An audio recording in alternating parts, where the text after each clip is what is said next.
There exists a photograph taken in the year 2000 that captures Donald Trump, Melania Trump, then known as Melania Knauss, Jeffrey Epstein, and Ghislaine Maxwell, together at Mar-a-Lago. The Department of Justice released the image, removed it, and later restored it. But what remains unsaid is that this photograph is only a small fragment of what lies hidden inside these records. At this moment, the First Lady of the United States is not engaged in a legal battle with a journalist, but in a struggle against the emergence of facts and the legal maneuvers she is choosing to make, and those choices reveal far more than any public statement ever could. Focus closely on what follows. Let me explain this as a federal prosecutor would. On January 30th, 2026, the Department of Justice announced what it described as the final release of Epstein-related materials. More than 3 million pages, 2,000 videos, and 180,000 images. Deputy Attorney General Todd Blanche appeared before the press and declared that the DOJ had fulfilled the requirements of the Epstein Files Transparency Act, legislation passed by Congress in November 2025, mandating the disclosure of all unclassified records tied to Jeffrey Epstein's sex trafficking cases. Yet there is a critical detail behind that announcement.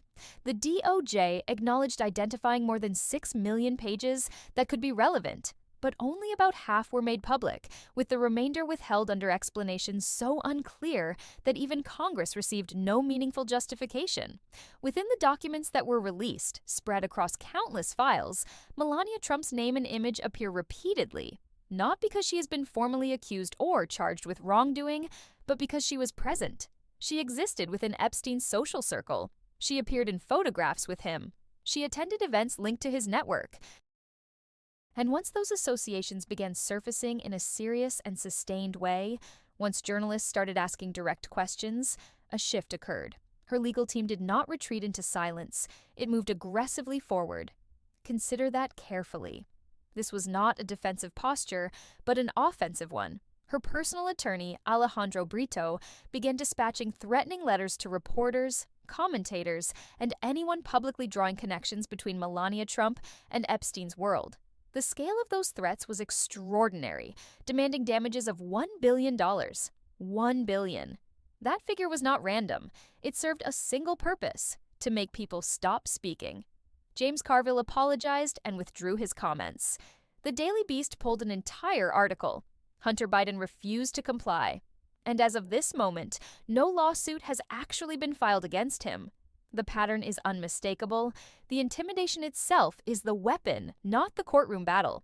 This goes far beyond an isolated dispute. It represents a coordinated legal campaign emerging from the East Wing of the White House designed to suppress coverage of the First Lady's ties to what is widely regarded as the most dangerous sex trafficking network in modern American history.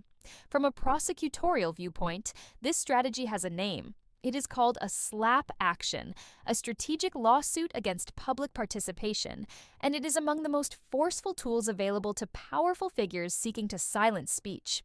The objective is not to prevail in court, but to make the cost of defense so crushing that most people choose silence instead. That is precisely what unfolded here. Author and journalist Michael Wolff, known for writing Fire and Fury, conducted extensive interviews with Jeffrey Epstein before Epstein's death in 2019. Wolff has stated that Melania Trump, in his words, moved within Epstein's social circle.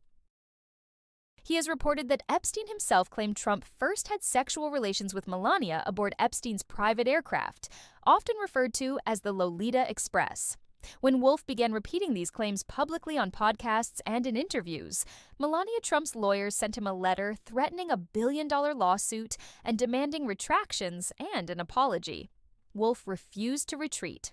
On October 22, 2025, he filed a preemptive suit in the Supreme Court of New York, invoking anti-SLAPP protections and seeking a declaratory judgment that his statements constitute protected speech. This is the decisive legal move. That filing grants Wolff subpoena authority. Subpoena authority.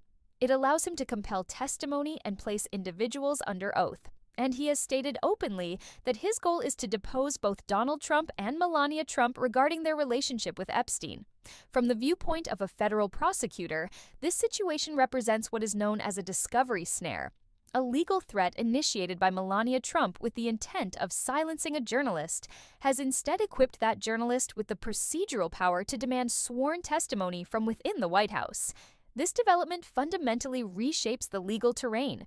Yet the situation grows more complex because Melania Trump's legal team has retained DLA Piper, one of the largest law firms on the planet, and is attempting to transfer the case from New York State Court into the federal system. The motivation is clear. Federal court operates under different procedural rules, follows a different schedule, and applies different discovery standards, while the service of the lawsuit has, according to Wolf, been intentionally obstructed. One process server declined to accept the assignment. Another was unable to locate her in order to deliver the papers. Consider the implications of that. By all indications, the First Lady of the United States is making herself inaccessible to a lawful judicial process. To understand this fully, it must be placed in context because these events are not occurring in isolation. The Epstein Files Transparency Act was signed into law by Donald Trump himself and required the Department of Justice to release all unclassified materials by December 19, 2025. That deadline was missed. By early January 2026, less than 1% of the records had been made public, including a 119-page grand jury document from New York that was entirely redacted, page after page rendered black. The Department of Justice's own redaction practices proved wildly inconsistent, with the same name appearing visible in one file and concealed in another. Defective redaction methods allowed members of the public to reconstruct information officials had sought to suppress. This does not resemble the conduct of an institution committed to openness. It reflects the behavior of an agency managing a political emergency. Deputy Attorney General Todd Blanche, who previously served as Donald Trump's personal defense lawyer, addressed the nation and insisted that the White House exercised no control over the review process, that no individuals were shielded, and that the procedure was impartial. But a prosecutor examines the pattern. The Department of Justice located 6 million pages and disclosed roughly 3.5 million, leaving 2.5 million outside public reach. Under the statute, the DOJ is required to justify every redaction to Congress, covering approximately 200,000 pages within 2 weeks. At the same time, a poll conducted in September 2025 showed that 90% of Americans wanted the files released, and a January 2026 survey found that 56% disapproved of how Trump handled the investigation, while 2/3 believed the government was intentionally withholding information. Now add the Melania dimension, the First Lady's aggressive legal stance, the billion-dollar threats, the retractions already obtained, and the hiring of an elite firm to battle Wolf's lawsuit are unfolding simultaneously with the DOJ's resistance to full disclosure. From a prosecutorial standpoint, such parallel conduct only appears when the stakes are exceptionally high. The objective is straightforward. Prevent the complete scope of the Trump family's relationship with Jeffrey Epstein from entering sworn public testimony, because once testimony is given under oath and under judicial supervision, deception and evasion are no longer possible. So, what lies ahead? First, the Wolf lawsuit will not disappear. Even with DLA Piper and even with the attempt to remove the case to federal court, Wolf has raised more than $775,000 to sustain this legal fight. He holds subpoena authority under New York law and possesses a solid legal argument. A journalist cannot be threatened with a billion-dollar lawsuit for reporting on an issue of extraordinary public concern. New York's anti-SLAPP statute exists precisely to block such intimidation. Second, the Epstein files remain incomplete. 2.5 million pages are still unreleased, and the grand jury materials remain largely sealed. Democratic lawmakers, including Representative Ro Khanna, have publicly questioned why the DOJ continues to withhold half of the identified records, and Representative Summer Lee introduced an amendment seeking to hold Attorney General Pam Bondi in contempt of Congress for failing to comply with the law. That effort failed along party lines, but the unresolved legal issue now stands on the record. Third, and most critically, the First Lady's legal strategy may have produced consequences her team did not foresee. By threatening Wolf, she did not silence him. She mobilized him, she placed him in a courtroom, granted him discovery powers, and provided the American public with a front-row view of a legal battle centered on accountability.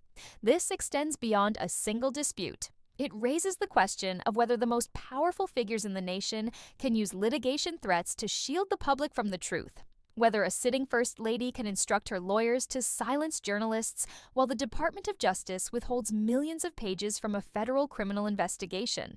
From a prosecutor's perspective, the signs are familiar. We recognize obstruction. We recognize intimidation. We recognize coordinated efforts to suppress information. And we are witnessing them unfold in real time. The Wolf case remains in its early phase. The Epstein files continue to be examined, and the full legal and political consequences have yet to fully emerge. Yet the documents are now public, the court filings are established, and the pattern is evident to anyone willing to view it not through political lenses, but through the framework of the law. Stay informed. More truth and accountability are coming,